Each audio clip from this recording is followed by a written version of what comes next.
This is my basic setup for my most of my videos.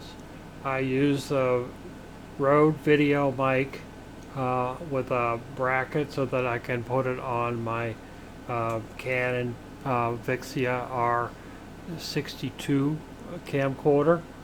I've been using this microphone for several years now, and I'm very content with it. I use it just about for all my recordings. I also have a smaller version of this microphone that I don't use as often, but it is a nice microphone. And then I also have the Rode Lavalier Go wireless mic so that I can use it for doing interviews and stuff like that.